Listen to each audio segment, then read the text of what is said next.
Bienvenidos a Historias sin esquemas, donde exploraremos las profundas intersecciones entre sexualidad, poder y sociedad a través de la historia. En este episodio analizaremos cómo la monogamia, como sistema de jerarquización, ha promovido las relaciones reproductivas y la transmisión de capital y herencia genética. Nos cuestionaremos sobre las prácticas sexuales no reproductivas y las comunidades organizadas en torno a vínculos no sanguíneos, investigando cuándo estas prácticas fueron aceptadas socialmente y cuándo fueron penalizadas. La represión de estas prácticas generalmente coincide con periodos de control social intenso y cambios en las estructuras de poder. Somos Johan y Carlos y esto es Historia sin esquemas. Johan, una vez más acá en Historia sin esquemas seguimos hablando del poliamor y hoy vamos a hablar un poquito como de las raíces históricas de la monogamia. Bueno, Carlos, un saludo para todos y para para los que nos han seguido y nos escuchan. En efecto, hoy vamos a hablar de las raíces del sistema monógamo como tal. Algunas pinceladas, no vamos a ser exhaustivos, esto no es un curso de historia ni mucho menos, pero sí dar algunas pistas para, explicar y profundizar un poco alrededor de esos temas que ya veníamos discutiendo en los programas anteriores. Entonces vamos a darle con toda hoy al tema de la historia como tal. La idea es terminar o tratar de explicar cómo la monogamia hace parte de un sistema, de una estructura vinculada directamente con el capitalismo, con la generación de individuos, por ejemplo, para entender cómo sería esa ruptura y para entender finalmente qué es el poliamor desde la óptica de Brigitte Vasallo. Es lo que hemos estado tratando de explicar, pero entonces hoy vamos como a darle punto final a ese tema de la explicación histórica y entender cómo el poliamor es una ruptura con esa forma de relacionarnos a la cual ya estamos más que acostumbrados los seres humanos. Sí, Brigitte Vasallo en uno de los capítulos del libro rastrea toda una serie de historiadores, a historiadoras, antropólogas, en donde trata precisamente de encontrar ese momento, si llamémoslo así, el inicio del sistema monógamo. Y ella parte de dos premisas. La primera, no trata de hacer una historia lineal como tal, sino entender la historia como una constelación, ¿cierto? Y lo otro es tratar de demostrar que, en efecto, esto tiene muchas aristas, muchos elementos, ¿cierto? De ahí pues lo denomina sistémico como tal, pero parte de algunos interrogantes. De la monogamia, como ya lo habías dicho, como sistema de jerarquización, promueve cierto tipo de relaciones, en efecto, productivas, ¿cierto? O reproductivas. Se privilegia, ¿cierto? La pareja como tal, en tanto, se constituye como una herramienta para la reproducción, en primero de la especie, en tanto biológica, pero también de la reproducción del grupo como tal, de un pueblo, de una nación, etc. Y por lo tanto hay que cuestionarse entonces, dice ella, por esas otras prácticas del sexo no reproductivo y por la forma en que se han construido otras formas de familia que no estén vinculadas a la sangre como tal, ¿cierto? De ahí entonces ella nos invita a preguntarnos diferentes formas de sexualidad no reproductivas y cómo fueron aceptadas y cómo eran incluso promulgadas, y nos invita también a preguntarnos, bueno, ¿en qué momento esas prácticas empezaron a ser penalizadas? ¿En qué condiciones o en qué épocas se empezó a reprimir? Y aquí hay que decirlo, es una historia eurocéntrica porque, la historia de nosotros no se puede desligar de ese proceso de colonización que obviamente tiene raíces profundas en la Europa de la Edad Media y todo ese tipo de procesos de la mercantilización, el asunto de la reconfiguración de las tierras y toda esa forma de pensamiento que ya, conocemos. Entonces, desde esa época, el afianzamiento del cristianismo como tal y, toda la creación de instituciones y todo lo que tiene que ver con el cercamiento del pensamiento occidental y obviamente el control de las formas de la sexualidad en todo lo que tiene que ver con Europa.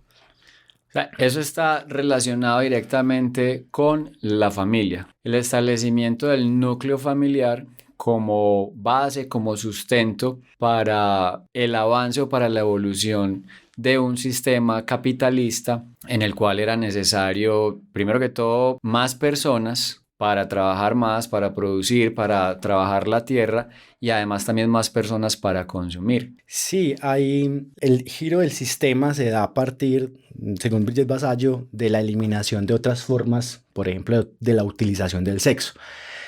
Ya habíamos mencionado en un capítulo anterior la forma litúrgica y la forma recreativa, ¿cierto? Ajá. Pero creo que aquí vale la pena profundizar un poco sobre esos aspectos y de cómo se fueron eliminando esas prácticas que, si bien hoy en día podemos decir que son, entre comillas, normales, durante muchos siglos estas formas, digamos, que se salían del marco reproductivo y familiar estaban tremendamente penalizadas desde lo legal y desde lo moral, e incluso pues en la actualidad desde ciertas posiciones un poco más conservadoras siguen siendo satanizadas y siguen siendo juzgadas. Entonces ahí, al referirnos al sexo no reproductivo, tenemos varias posibilidades, y no solamente es la sexualidad en tanto encuentro homosexual, digamos, sino también nos dice Brigitte Basayo en lo que tiene que ver, por ejemplo, con las prácticas sexuales de las mujeres que estaban en la menopausia. Y es muy interesante porque relaciona a partir de ciertos libros cómo la mujer menopáusica fue señalada, perseguida, en tanto que ejercía su sexualidad, pero la sexualidad se salía del marco de la posibilidad de la reproducción y por lo tanto, digamos, no había una utilidad del sexo. O sea, el sexo se empieza a legitimar y se empieza a valorar en tanto tenga una utilidad de Un manera objetivo, reproductiva. el Exactamente, el objetivo. reproductor. Y si estas mujeres entonces tenían encuentros sexuales o tenían prácticas sexuales recreativos. Y entonces ahí empiezan los señalamientos. Cuenta la historia que a estas mujeres se les señaló de brujas simplemente porque tenían una sexualidad diferente, lo que hoy podríamos llamar como una sexualidad más abierta, o que eran mujeres empoderadas sexualmente que disfrutaban su genitalidad y pues debido a su condición, a su edad, pues ya no tenían un objetivo reproductor, entonces a esas mujeres se les señaló. Y a partir de este momento en la historia se empezó a señalar y se empezó a castigar esas prácticas. Sí, ahí se señala incluso cómo a partir de la acusación de la brujería se van a castigar más de 200.000 mujeres, las cuales fueron torturadas, asesinadas durante el siglo XVI y siglo XVII. Y este genocidio, dice pues en una parte del texto, tenía como objetivo, digamos, más que objetivo ideológico, el objetivo ideológico era castigar al diablo, perseguir al diablo, extirpar al diablo. Pero objetivamente, digamos, el objetivo material era más que todo reorganizar, digamos, el dominio de las clases dominantes para, digamos, acabar con la resistencia campesina, de las cuales las principales lideresas eran principalmente mujeres. Entonces se cuenta cómo el asunto de la brujería, más allá, digamos, de la lucha del bien contra el mal, en realidad esconde una motivación de tipo económico para acabar con la resistencia campesina, reorganizar la tierra, acabar con esos movimientos de resistencia de los señores feudales y obviamente también siéndole funcional a este entramado ideológico de, venga, eliminemos ese otro tipo de prácticas que no nos son útiles, que no nos, digamos, aportan al establecimiento digamos, de la comunidad cerrada, ¿cierto?, en términos Sí, reproductivos. es como las guerras, que cualquier excusa que se dé por una guerra pues son pamplinas, porque todas las guerras tienen una misma razón, una misma causa, que es el hambre, ¿cierto? Invado a mi vecino que tiene más recursos y le quito la comida. Algo similar podría considerarse entonces que ocurrió con estas mujeres. En realidad, digamos que su comportamiento le podría resultar subversivo al sistema y se les tildó, aprovechando el momento histórico en el que estábamos en el medioevo relacionado con el oscurantismo. Seguramente si se señalaba a una mujer de bruja, pues en realidad no habría como que justificar mucho ese comportamiento y pues el resto de la gente creería y además se les usaba como ejemplo.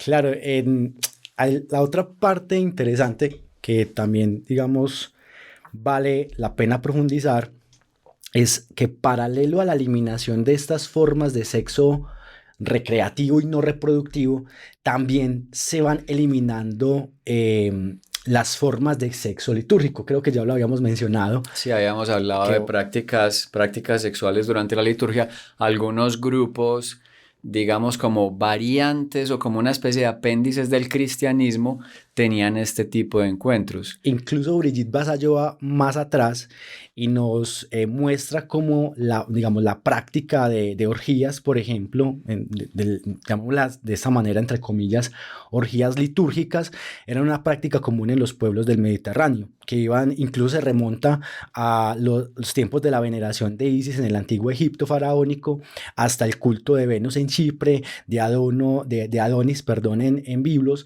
y también digamos, del culto romano a Baco y a otro tipo de dioses, entre comillas, pagano. Aquí ya es bueno hacer esta aclaración. Mucha gente entiende pagano como sinónimo de satánico, sinónimo de incluso de hereje, y son términos muy diferentes. Pagano hace alusión a las prácticas campesinas que no se acomodaban ni digamos, la tradición judía ni a la tradición cristiana. Entonces, dentro de las élites, cuando empieza la Edad Media, perdón, se empieza a utilizar el término pagano para referirse a esas prácticas principalmente que se ubicaban en las zonas periféricas y de los campos de las principales ciudades, y ya con el tiempo se fue convirtiendo en un término peyorativo, como decir, esa gente bárbara que practica ese tipo. Más relacionado con lo satánico. Exacto, y ya se va haciendo esa relación. Entonces, cuando en esas culturas paganas se siguen adorando a estos tipos de dioses y a estas divinidades que están por fuera del marco, digámoslo, cristiano, se utilizan, digámoslo, las prácticas sexuales también como un elemento unificador de la comunidad y como un elemento o un vehículo, digámoslo así, para adorar a sus divinidades. Pero lo más curioso, Carlos, y para los que nos escuchan, es que dentro del mismo cristianismo también podemos encontrar movimientos, que los podemos denominar movimientos heréticos, que no estuvieron dentro de la ortodoxia como tal, sino que fueron más, digamos, marginales, y muchos de ellos obviamente perseguidos, exterminados, violentados, obviamente porque se salían del canon oficial de la Iglesia Católica. El Papa Benedicto XVI en su encíclica habla de estas prácticas y reconoce estas comunidades cristianas. Ahí hay una diferencia sustancial en el relato, y es que Brigitte Vasallo cuenta que estos grupos entendían a la mujer como igual. La mujer tenía, digamos, la misma participación en estas comunidades cristianas y era entendida así, o sea, había términos de igualdad entre hombres y mujeres. Y en su encíclica el Papa se refiere a estas mujeres como prostitutas. Entonces, pues, claramente ahí está el sesgo natural, pues, por las posturas del Papa Benedicto XVI. Pero lo interesante de esa encíclica es cómo el Papa reivindica el cuerpo, que ya hemos hablado de esto, reivindica el cuerpo y reivindica el eros. Pero ya de eso vamos a hablar más adelante. Sí. Lo que tenemos claro acá es que estas prácticas no tenían nada que ver con rituales paganos, ¿sí? Que no eran cultos satánicos, sino que dentro del cristianismo había o se practicaba el sexo litúrgico. Sí, incluso varias corrientes del cristianismo, lo que pues digamos se denominan algunos, incluso entre la Edad Media, una corriente denominada los hermanos del espíritu libre, que según Michel Onfray, por ejemplo, fueron pues obviamente ocultos de la tradición del pensamiento occidental, pero también tenemos un cristianismo epicúreo, en donde se reconcilia, digamos, el cuerpo con la carne, y en donde básicamente algunos de sus autores, incluso tenemos algunos gnósticos licenciosos que se denominan así, el caso de Simón el Mago, Valentín, Carpócrates, que datan del siglo I, siglo II, cuando el cristianismo apenas se va como consolidando en Europa. Promulgan abiertamente, digamos, el uso del cuerpo, el uso de las orgías como forma, digamos, de adorar. Y como bien lo decís, dentro de estas prácticas heréticas, la mujer cobra un protagonismo en la medida en que no solamente se le permite estar a la par de los hombres en, por decir algo, dirigiendo el culto, lo que digamos hoy decimos dirigiendo una misa, sino que también podemos ver esa exaltación de la figura de la mujer como una figura de poder. Y para la época, pues precisamente termina siendo muy peligroso porque durante los siglos XI y XII coincide también la institucionalización del matrimonio, pero también tenemos, gracias a la literatura, un resurgimiento de la misoginia, del odio y más que el odio, del temor a la mujer por unas lecturas un poco, signadas bajo el ámbito del machismo, en donde a la mujer se le ve como un peligro, y está esa dualidad, presenta ese conflicto durante la Edad Media. Por una parte, a la mujer se le admira bajo la figura de la Virgen María, pero por otra parte también se le teme y se le persigue por la figura de Eva, ¿cierto? Y empiezan estas dinámicas discursivas a moldear lo que posteriormente será la imagen de la mujer en Occidente, en donde se le va a controlar su sexualidad, en donde se le va a arreglar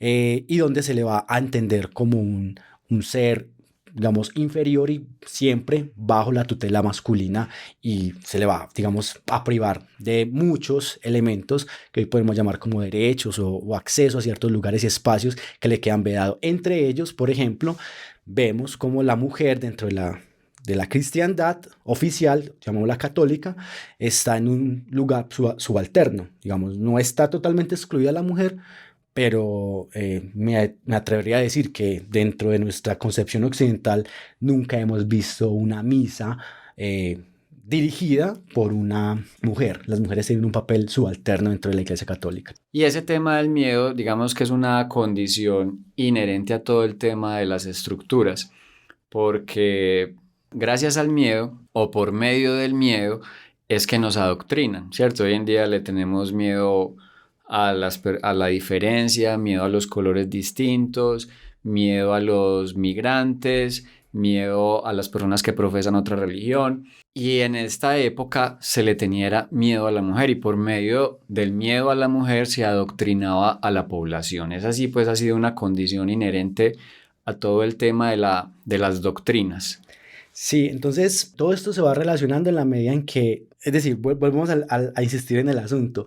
No es que una élite por allá durante la Edad Media decidió vamos a hacer esto con los seres humanos. No, fueron diferentes procesos sociales que van ocurriendo a la par, ¿cierto? Y se van configurando de esta forma, ¿cierto? Ya después, cuando tenemos una mirada en perspectiva hacia el pasado, vemos que se ha configurado todo un sistema, pero no es, digámoslo, dirigido únicamente por una secta de hombres o un grupito pequeño de hombres, sino que por las dinámicas sociales, por las mismas dinámicas de las sociedades y procesos económicos, políticos, pues se ha terminado en todo un sistema. Aunque sí parece que hubiera una matriz, que hubiera un orden o un nuevo orden que ha controlado toda esta evolución, por lo menos desde hace algunos siglos.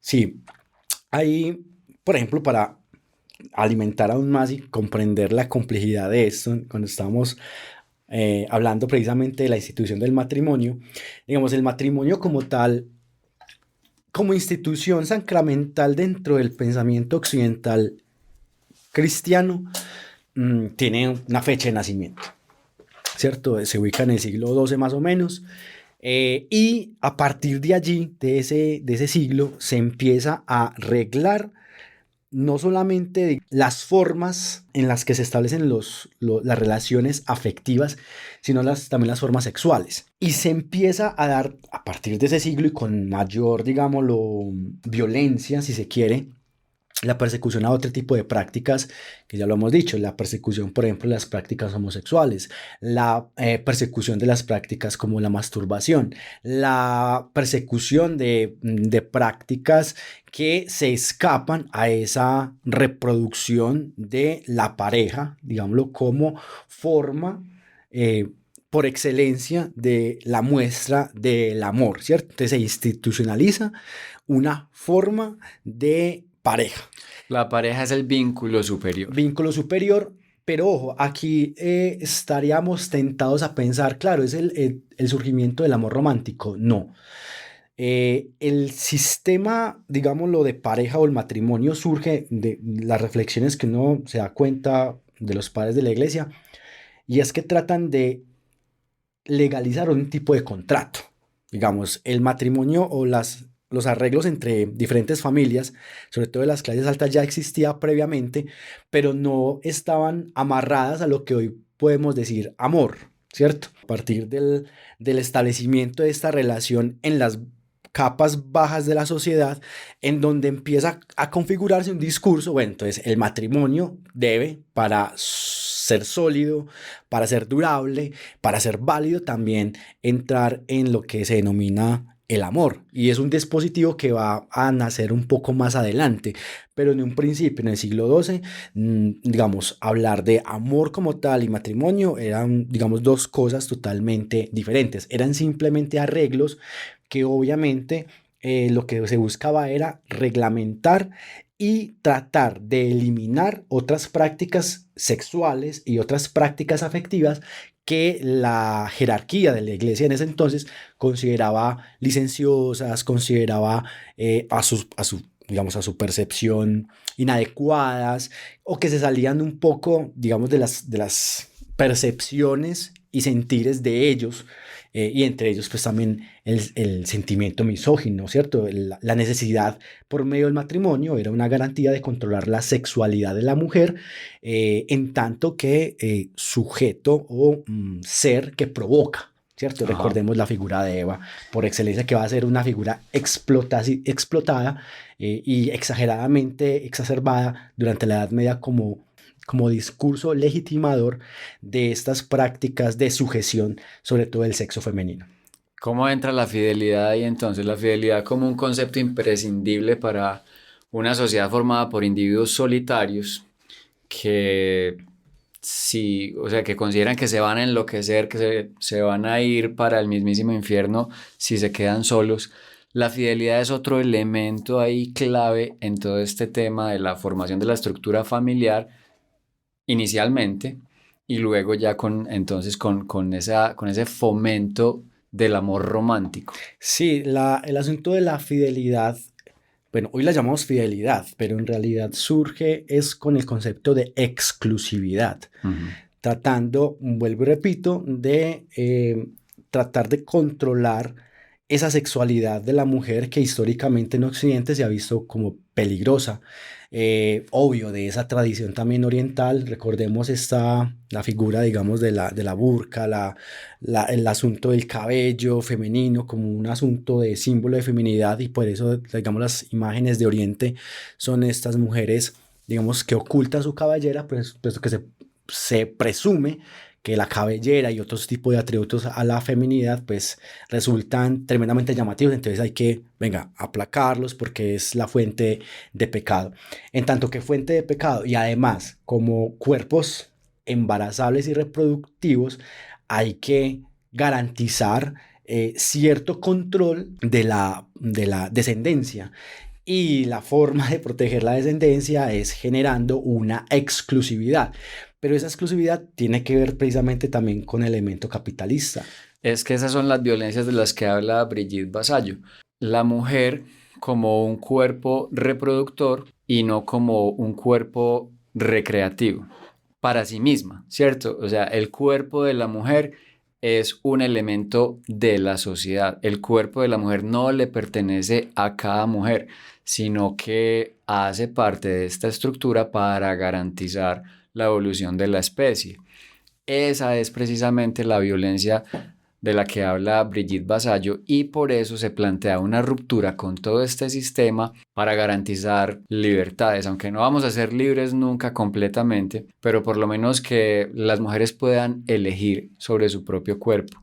Sí, hay digamos, la relación que hace en el libro, o en ese capítulo del libro, me parece muy interesante, porque entonces Brigitte Vasallo, a partir de la citación de varios historiadores, señala que este proceso de lo que hemos mencionado, institucionalización del matrimonio, la persecución y la eliminación gradual y sistemática de otras prácticas sexuales y cómo todo este sistema va empujando a que solo quede como forma legítima de pareja y de amor la pareja monógama, también se relaciona con la forma en que se fue cercando las tierras en Europa, las tierras comunales, principalmente en Inglaterra, durante el siglo XV y siglo XVI, hasta terminar su proceso en el siglo XVIII, y muestra cómo, digamos, las tierras comunales entendemos las tierras comunes, ¿cierto? Tierras comunes en donde diferentes campesinos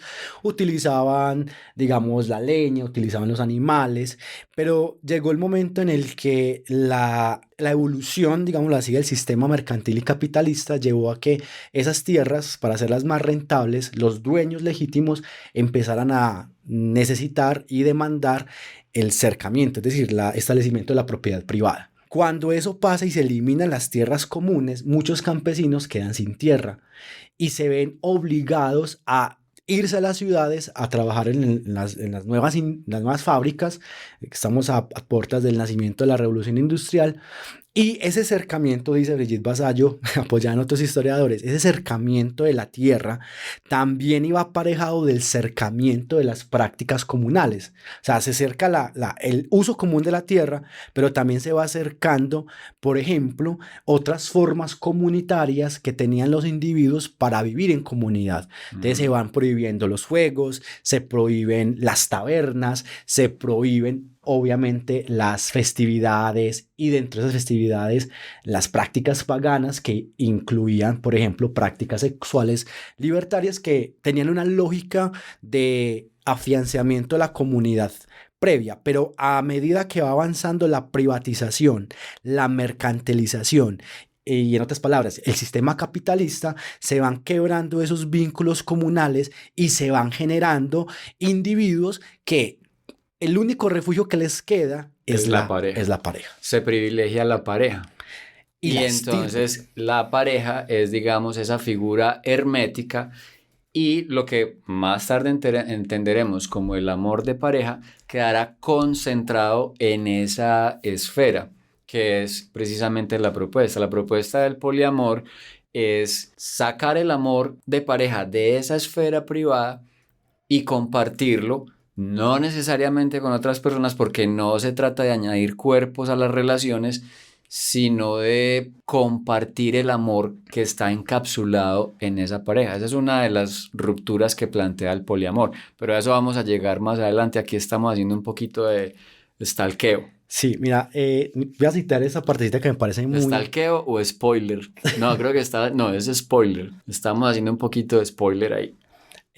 En el marco de esa discusión, me gustaría leer una partecita, adelante, una cita del texto de Brigitte Vasallo. Miren esto. A finales de este periodo, siglos XVI a siglo XVIII, en paralelo al cercamiento físico de las tierras comunales, había aparecido una serie de leyes y cambios en las costumbres que dificultaban o prohibían las formas de vida comunales, la diversión, el entretenimiento y las celebraciones que con frecuencia tenían lugar en las tierras comunales. Las viejas formas de celebración comunal fueron reemplazadas por los rituales de la iglesia, que transformó los festivales, las fiestas, los bailes y las orgías en actos jerárquicos y aburridos que giraban en torno a la culpa y a las obligaciones.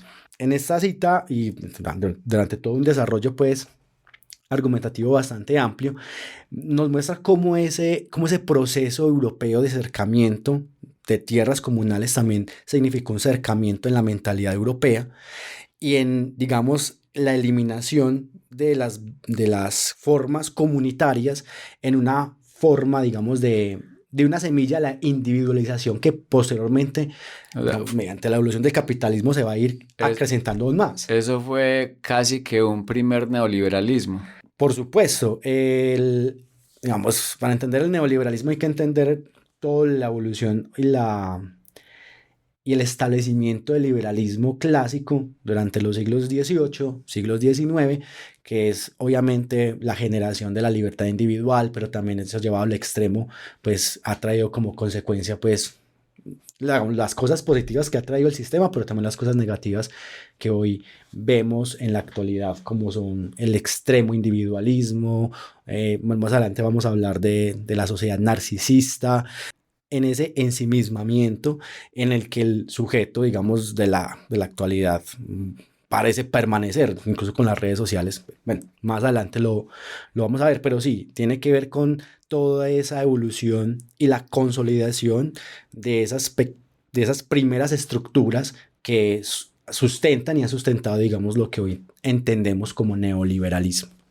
Con todo estos cambios se van también entonces modificando las formas de relaciones entre las familias y se va, digamos, haciendo lugar a lo que posteriormente en el siglo XIX se conoce como la familia nuclear. Entonces mira que eso que hoy conocemos como no, es que la familia siempre ha sido así, no siempre ha sido así. Si nos, digamos, trasladamos a las formas en que se establecían las familias en la antigua Grecia, la familia incluía incluso a los esclavos y hacían parte Sí. del vínculo familiar. Entonces, la familia nuclear, que digamos es la base del sistema, incluso en clases de economía básica, nos dicen siempre los tres agentes económicos: Estado, familia y empresas. Eso nos demuestra hasta qué punto el sistema, digamos, se fue cada vez optimizando y cercenando a partir de la eliminación de esas otras formas comunitarias.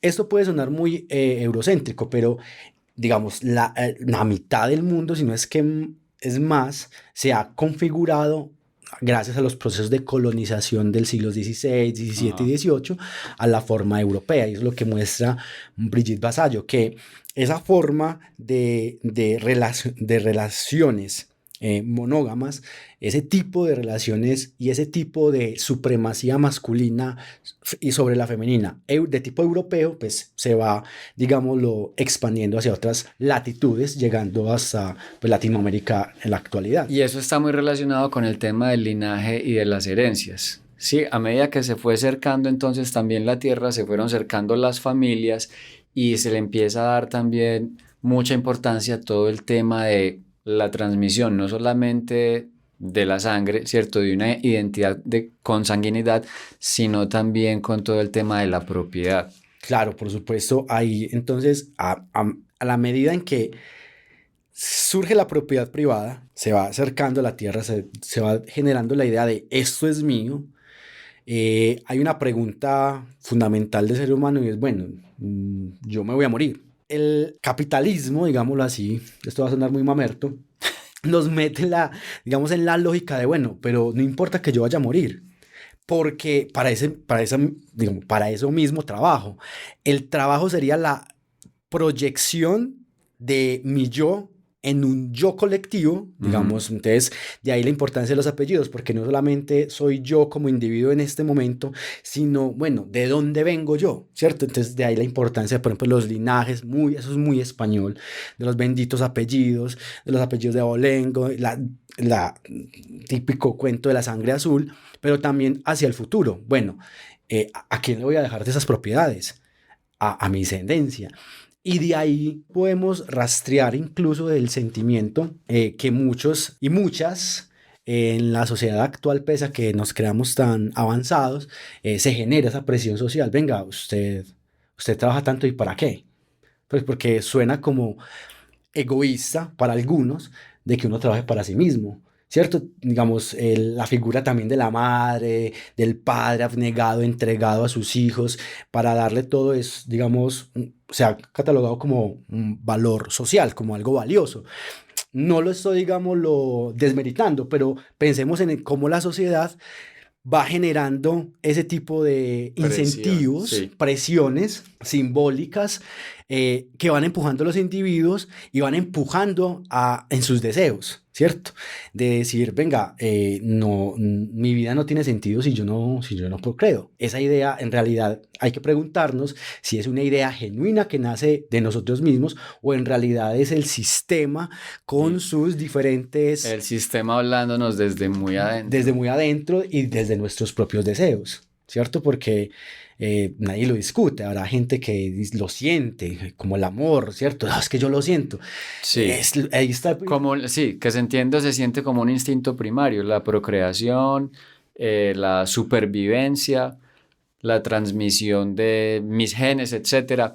Que sí, venimos a este mundo pues a poblar la tierra y a eso, a procrear y a ser padres y a traer más personas a este mundo. E incrementar el capital en global, capital social, el capital material. Incluso observemos cómo hoy digamos, el que hoy en día piense la paternidad por fuera de los marcos económicos está, o es un ingenuo, o es un estúpido, o es, porque, es decir, Bueno, porque está creado. o está enamorado. No, lo que pasa es que es difícil eso, ¿cierto? No pensemos en que es un estúpido. Puede que haya determinado grado de inocencia, pero es que es precisamente lo que hemos estado hablando, que hace parte de nuestra estructura y que es una cosa que viene desde hace mucho tiempo y estamos, digamos, y estamos condicionados a que tenemos que tener hijos, a que tenemos que traer personas a este mundo porque a eso fue lo que vinimos. Algunos lo harán porque no quieren quedarse solos durante la vejez y pues en realidad eso está claro, no garantiza nada. El hecho de tener hijos no garantiza que vamos a estar acompañados durante la vejez. Pero entonces no digamos que, o sea, no polaricemos de esa forma, decir de que o es muy inocente o que puede ser una persona muy calculadora. Porque yo creo, Johan, que es como la conclusión de esta conversación. Es algo que tenemos interiorizado, es algo que nos determina y nos determina de manera inconsciente. No sabemos. Simplemente pensamos que eso es lo correcto. A lo que iba era a señalar es que independiente de esas, digamos, de las decisiones, sean conscientes o no, el hecho es que hoy la crianza no está desligada de las variables económicas. Por supuesto. Eso es, digamos, aunque el sujeto no lo piense, hablo pues de los sujetos que se hacen responsables, ¿cierto? Pero no está liberada de las, digamos, elementos materiales y económicos. Pero es que, Johan, yo te pregunto una cosa, porque estamos hablando de condicionamiento. Hay una frase milenaria que dice que cada pelado llega con el pan debajo del brazo. Y entonces, o sea, las familias no se ponen a hacer cuentas de cuántos hijos puedo tener, ¿cierto? O sea, o son pocas las personas que calculan los hijos o que dicen, pues hagamos cuentas cuánto me vale hasta la universidad, cuánto vale hasta que cumpla los 18 años. Mi filosofía ahí sí es muy clara, si hubiera tenido hijos los hubiera metido en un congelador hasta los 18 y ya que salieran y hicieran lo que les diera la gana. Pero hay que entender eso, que así como todas estas cosas de las que hemos hablado durante esta conversación están dentro de nosotros interiorizadas, eso también. Cada hijo llega con el pan debajo del brazo. ¿Eso es para qué? Haciendo esta lectura, ¿eso qué garantiza? Que no vamos a calcular la prole.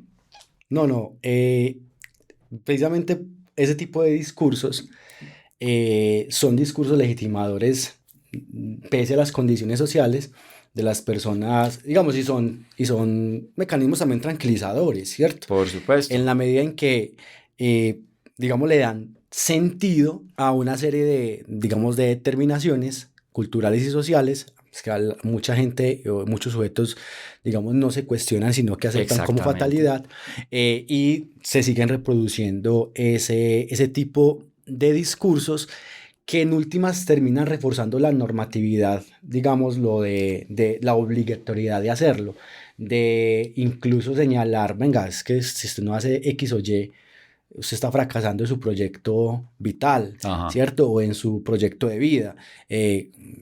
Como sí, si somos señalados. Igual que los solteros. Sí, somos señalados porque no trajimos más personas a este mundo, no sacamos a nadie de la santa paz de la nada, de lo cual yo, por ejemplo, me siento muy orgulloso. No traje a este mundo a nadie. Hay, ya para concluir, eso tiene que ver con algo que Michel Foucault denomina el disciplinamiento del cuerpo. Es un proceso que pasa precisamente por convertir el cuerpo en una maquinaria al servicio de una mente y al servicio de un Estado. En una herramienta. En una herramienta. O sea, ¿cierto? Que somos indisciplinados, yo.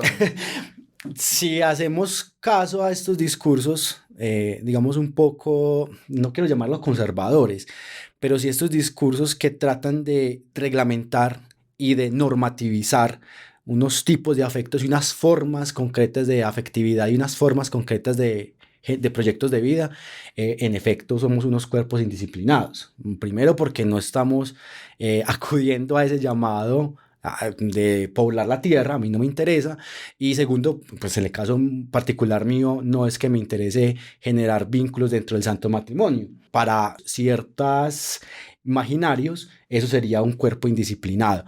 Pero a lo que voy es que, claro, hoy hablamos de manera libre estos tipos de temas, pero si nosotros hubiésemos discutido y hablado de esta forma ya nos en habían otras quemado. temporalidad, ya estábamos transmitiendo desde la hoguera. Transmitiendo desde la hoguera, desde el exilio, precisamente porque este tipo de, digamos, de disidencias